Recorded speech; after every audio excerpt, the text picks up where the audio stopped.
போட போட புண்ணாக்கு போடாத தப்பு கணக்கு இருக்கு உனக்கு இருக்கு இது என்ன மனக்கணக்கு. ஆமாங்க, அவங்கவுங்களாம் வந்துட்டு சும்மா கிடக்கிற வாய்க்கு வெத்தலை பாக்கு போட்டது மாதிரி தான். இந்த சொல்லுவாங்கள்ல, ஊரில் சண்டேனா வந்துட்டு கூத்தாடிக்கு கொண்டாட்டமா, அந்த மாதிரி வந்து நம்ம சமீப காலமாக நம்ம சிஎம் சாரும் வந்து அவங்க மனைவி விவாகரத்து பெற்று பிரிகிறாங்க அப்படிங்கிறது மாதிரி பேச்சு வந்தோடனே, உன் பொண்டாட்டி கூட ஃபஸ்ட்டு உங்கள் பொண்டாட்டி உங்கள் கூட இருக்காங்களா, உன் மையம் இருக்கிறாங்களா, பிள்ளை இருக்காங்களான்னு ஒரு எப்படி கேவலமான குடும்பங்கள்லாம் எங்கள் சிஎம்மை பார்த்து பேசுனதுக்கு தான் இன்றைக்கி அவங்க மனைவி பெருசாக ஆப்பை செதுக்கி அவங்க வாயிலெல்லாம் வச்சு திணிச்சிருக்காங்க அப்படின்னு கூட இன்றைக்கி சொல்லலாம். 100 வருஷம் இந்த மாப்பிள்ளையும் பொண்ணு தான் பேரு விலங்க தமிழ்நாட்டில் வாழ போகிறாங்க. உண்மைதாங்க, தமிழ்நாட்டில் எங்கள் சிஎம் சாரோட மனைவி எல்லாரும் வாழ போகிறாங்க. இனிமேல் எல்லா பொது நிகழ்ச்சியிலும் தமிழ்நாட்டில் இந்த நிகழ்ச்சி நடந்தாலும் கணவன் மனைவியாக குடும்பமாக பிள்ளை குட்டி அம்மா அப்பாவோடு எல்லாம் நம்ம தமிழ்நாட்டில் நடக்கிற அனைத்து கவர்மெண்ட் நிகழ்ச்சிகளையும் நம்ம சிஎம் சார் மனைவியோடவே வந்து கலந்து கொள்வாருங்கிறத தமிழ்நாட்டு மக்களுக்கு பெருமையாக சொல்கிறா. விடுறா ஒரு வாரம் லீவை, எது சிஎம் சார் நம்மளுக்கு விடுறாரா? கிடையாது. தமிழ்நாட்டு மக்கள் சிஎம் சாருக்கு லீவ் விடுறா.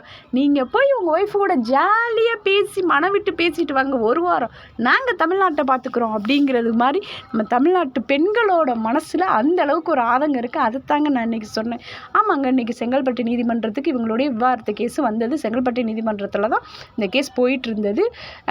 நம்ம சங்கீதா அவர்கள் 250 கோடி 500 கோடி 1000 கோடி கேட்குறாங்க விவாகரத்து பெறதுக்காக. அப்புறம் நீலாங்கரை வீடு எனக்கு கொடுத்தே ஆகணும் அப்படிங்கிறது சொன்னதாக இருக்கட்டும். நம்ம சிஎம் சார் என் பிள்ளைங்களோட எந்த செலவாக இருந்தாலும் நானே ஏற்றுக்கிறேன் அப்படின்னு சொல்லி நம்ம சிஎம் சார் சொன்னதாக இருக்கட்டும். அவங்க விருப்பப்பட்டால் நான் கொடுக்க ரெடி அப்படின்னு சொன்னதாக இருக்கட்டும். அதை வச்சு நம்ம கொத்தூசுகள் வந்துட்டு ஓட்டு சேகரிச்சா இருக்கட்டும், கேவலமாக பேசுனதாக இருக்கட்டும்.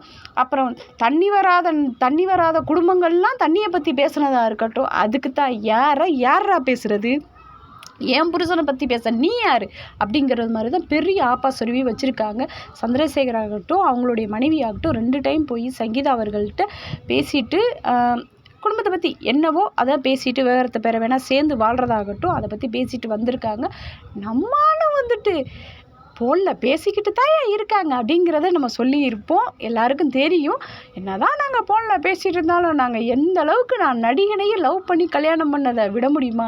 உண்மையான அன்பு என்னைக்கு பொய் சொல்லாது, பிரிஞ்சு போகாதுங்க. யார் சொன்னாலும் யார் தடுத்தாலும் உண்மையான அன்பு என்னைக்கு பிரியாதுங்க. அந்த மாதிரி தான் இனிமேல் என் கணவர் என் பிள்ளைகள் அனைவரும் நாங்கள் சேர்ந்தே வாழுவோம் அப்படிங்கிறது மாதிரி இன்றைக்கி வீடியோ கால் மூலயமா லண்டனில் இருக்கிறாங்க நம்ம சங்கீதா அவர்கள்.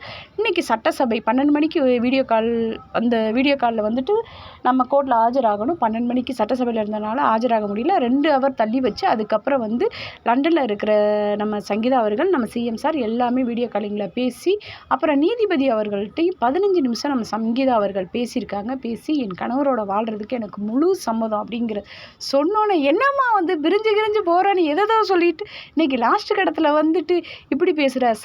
இந்த கொஞ்ச நாளைக்கு முன்னாடி ஒரு நியூஸ் சேனலில் பார்த்துருப்பீங்க, 10 வருஷம் 2 பேரும் கோர்ட்டில் கேஸ் போட்டு நாங்கள் பிரிஞ்சு போகிறோன்னு நீதிபதியும் சரி கவுன்சிலிங் சரி எவ்வளவோ சொல்லி பிரிஞ்சே ஆகணும் அப்படின்னு சொல்லி டைவர்ஸ் கொடுத்து கோர்ட்டுக்கு வெளியே வந்து 2 பேரும் சேர்ந்த காட்சியெல்லாம் கொஞ்ச நாள் இப்போ 1 மாதம் நியூஸ்க்கு முன்னாடி பார்த்துருப்பீங்க. அது எந்த ஒன்றும் சரியாக தெரியல. அந்த மாதிரி தாங்க, என் கணவரை யாரும் பேசக்கூடாது, என் கணவரை யாரும் தப்பாக பேசக்கூடாது, வந்துட்டு என் கணவரை பற்றி எனக்கு தெரியும் அப்படின்னு சொல்லிட்டு எல்லாரும் மூஞ்சிலையும் கரிய பூசியிருக்காங்க. இன்றைக்கி சிஎம் சாரோட பொண்டாட்டிங்க. யார்? சிஎம் சாரோட பொண்டாட்டி நம்ம கிடையாது. ஹாப்பி தானே?